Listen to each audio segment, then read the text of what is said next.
You call this as your optic vesicle. No? This is, sorry, from the optic vesicle, no, this would now become your optic cup. So the whole structure, this U shape, no, that is your optic cup. Okay.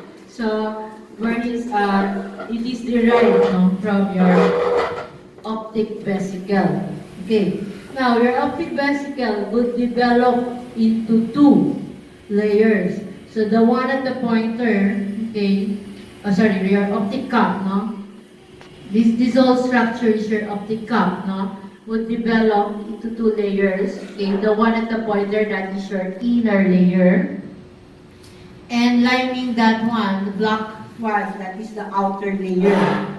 Okay, so we have another picture here, no?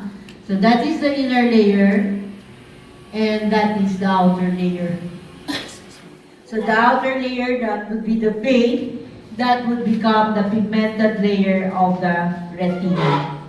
The inner layer, that would become the neural layer of the retina. Okay, so in between those two layers, no, you have here a space, and you call that your intraretinal space. Later on, that would disappear. Okay, so again, they would ask you, no, the whole structure, okay, that is your optic cup. Okay, so what is the anlage? Is your optic vesicle. Okay, and if they would ask you what is this specific layer, that is the inner layer. And what would be the paint, inner layer of your optic cup? What is the paint? That would become the neural layer of the retina. About this one, it's the outer layer. Again, what would be the paint? Your pigmented layer. So, how about the space? No? And the space in between, that is your intrarenal space. So what would happen to that later on? That would disappear. Okay. So in here, no, so the optic cup is still visible. No? So this one, that is your intrarenal space. Okay. So the inner layers, as I've said, no, it would become your neural layer. No? The same, that is something to do with the conduction of impulses. No? So it has something to do with the nerve fibers. Okay, a portion of that would develop into your optic stalk. Okay, that is your optic stalk, which would later on, or soon, the peak of that will become your optic nerve. Okay? So pag nandiyan na yan, nakaturo, mahaba, that is your optic stalk. Again, what will be the peak? That will become your optic nerve. Now, how about this structure? The whole structure, that is your lens vesicle. Anlage, lens placode. What will be the paint? That will become the lens. And therefore, that is that. Okay? Lens. Anlage from lens placode. Placode, thickening. Okay. So, okay na tayo. Again, what is that whole structure? Lens vesicle, derived from your lens placode. Paint, lens. How about this structure?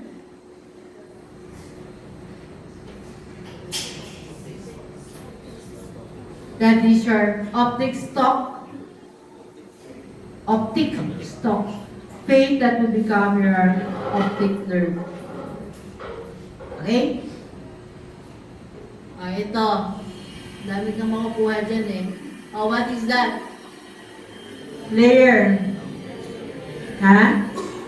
Inner layer, what would be the paint? neural layer of your retina. Don't forget the of your retina. What if I would ask you what is the whole structure? Optic cup. No? So how about the specific structure at the tip of the pointer? Space? Ang space ito? Space ito. That is your intraretinal space. And what would be the plane? It would disappear. Itong blank na to, yan ang outer layer. Nalilito ka pa ba yan? Hindi na. What would be the fate of that? Pigmented layer of the retina.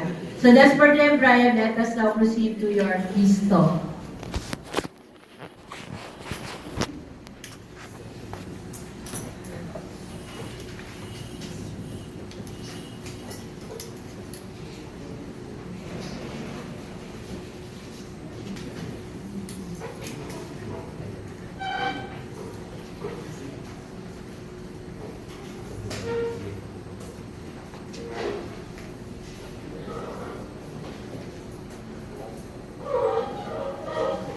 Okay, so you're familiar with your eyeball, right?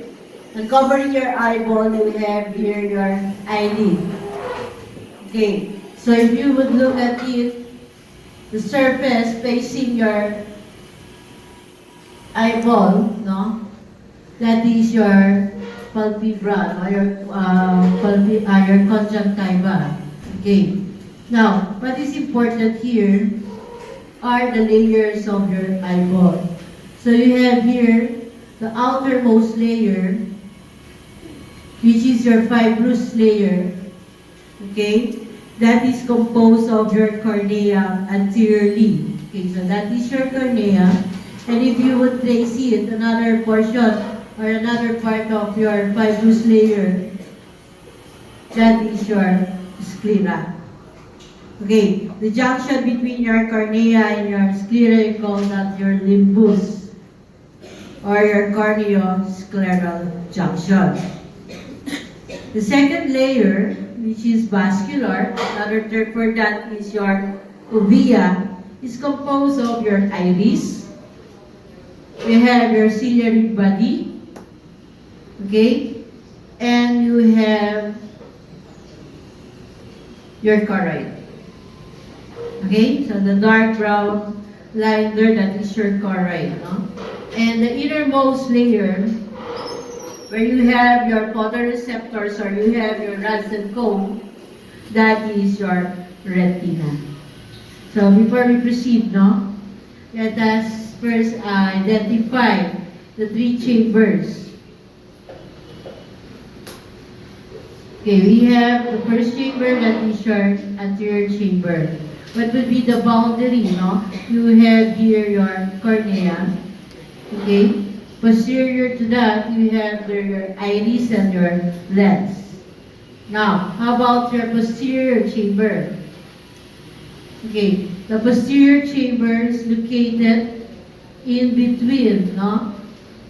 Your iris, your ciliary process, and your lens. So that area is your posterior chamber.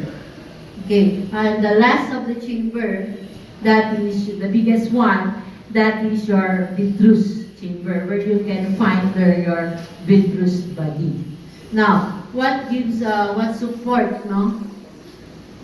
Your structures here anteriorly is the substance called the aqueous humor. So the aqueous humor is secreted by your ciliary process. No? Okay, so once it is secreted, okay, it will now circulate from your posterior chamber going to your anterior chamber via space in between the iris. You call that your pupil.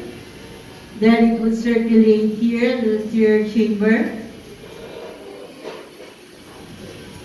and drains here at an angle, no, called your iridocorneal junction. So from the iris and this is your iridocorneal junction. Angle, sorry, angle. So from there, it would drain to your canal of Slam, then to your trabecular meshwork, no, within your ciliary muscles. Okay, so let us now proceed and analyze its structures. Let's go first with the fibrous layer, which is composed of your cornea, this one, and your sclera. So this one is your cornea. Now what is important here are the different layers of your cornea.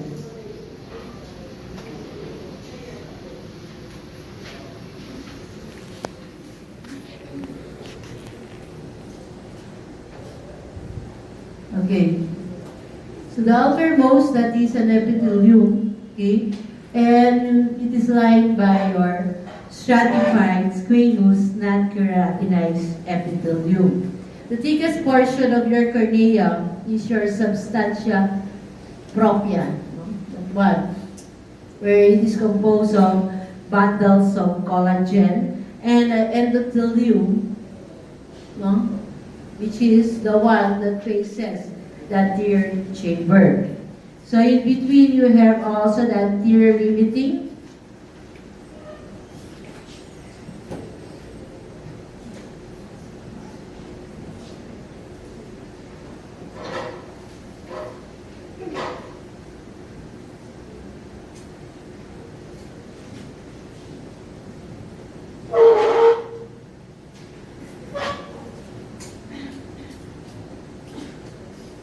okay. So this is the layer, these are the layers of your cornea. That is your stratified squamous epithelium.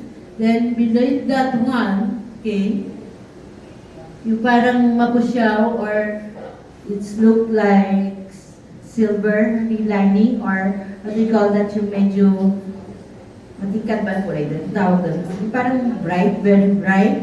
That layer, that is your anterior limiting membrane, no? Another term for that, that is your Bowman's membrane. So beneath, you have your substantia propria, and in between your substantia propria and your endothelium, you have your posterior,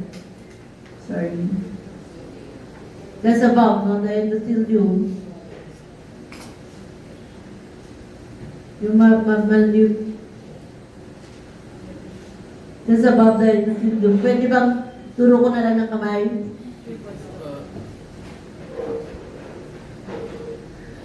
Okay, that area there. That is your posterior limiting membrane, and another term for that is your Descemet's membrane. So those are the layers of your cornea. No? So you try to trace your cornea posteriorly, that is already your sclera. Okay.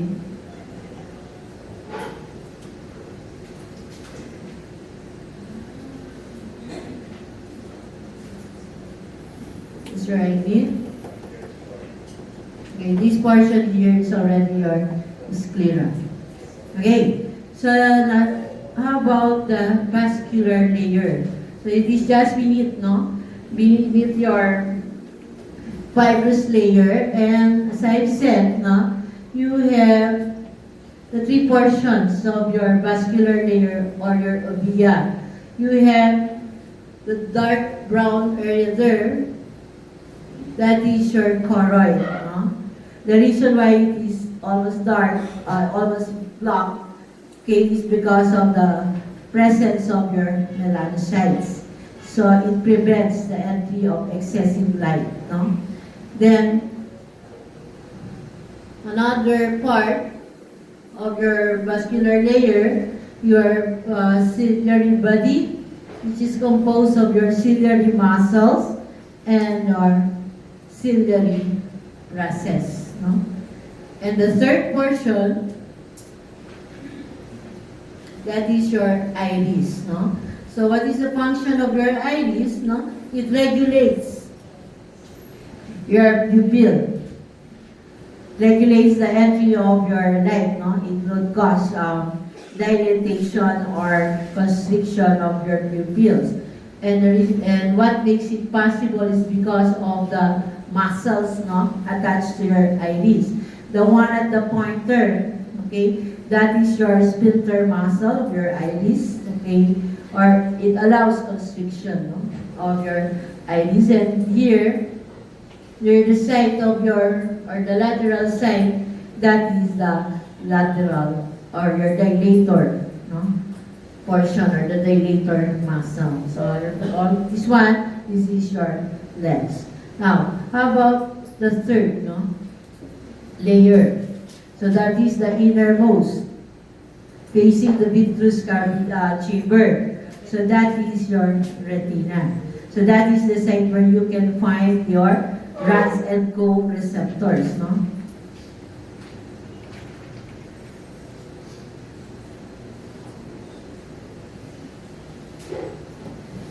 So you have several layers here.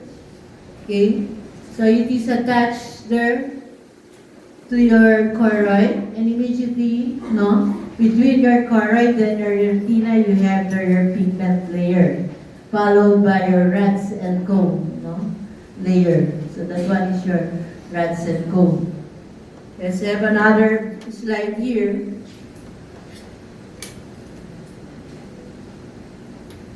Nag-lecture na ba kayo?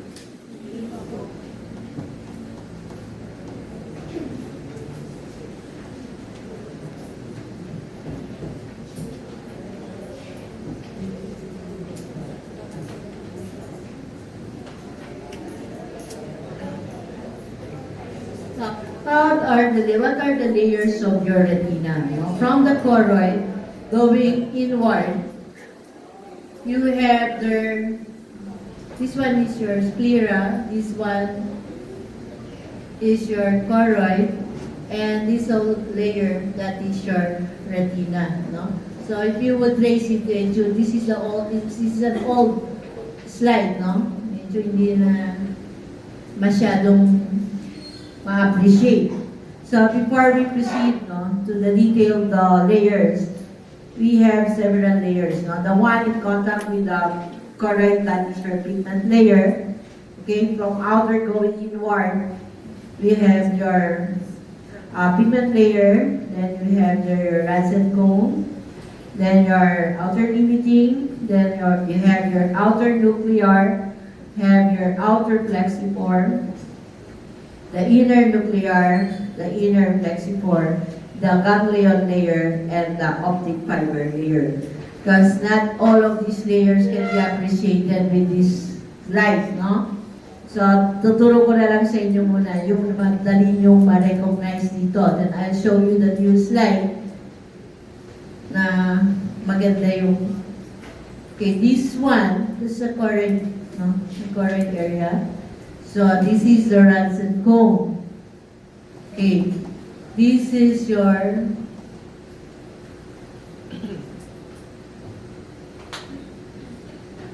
outer nuclear, and the one that lines the outer nuclear, this one is already destroyed, no? So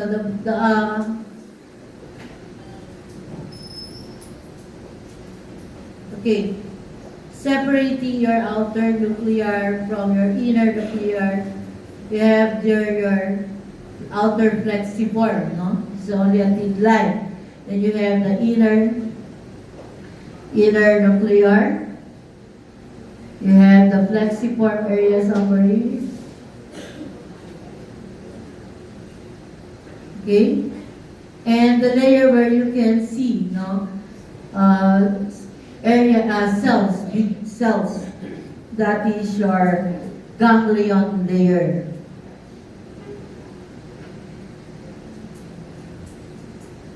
This is your nuclear layer. Ito, yan ang nare-recognize natin dito sa slide na to, no? So that is your ganglion layer, and the the innermost, no? That is your optic fiber layer. Now we have another slide here.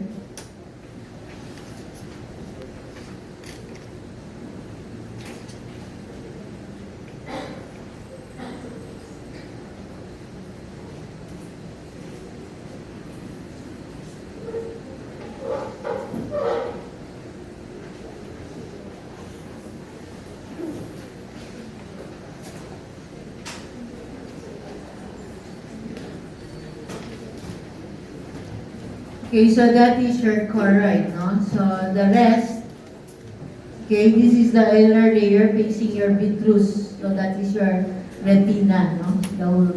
The structure. Again, what did I tell you about the layers? Ito medyo ma-recognize nyo na, no? So you have here the rods and cone layer. So you will see there, no? Then you have your outer nuclear.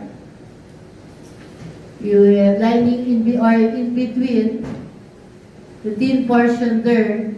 That is your outer plexiform. Then this layer next to that, that is your inner nuclear layer. And next would be your inner plexiform. That layer is your ganglion layer. And the innermost, no, the border, that is already your optic fiber layer. So, do you have any other questions or you want to clarify some things or terminologies? Okay, so I would put this new slide there, so that this would serve as your guide, no, in our studies.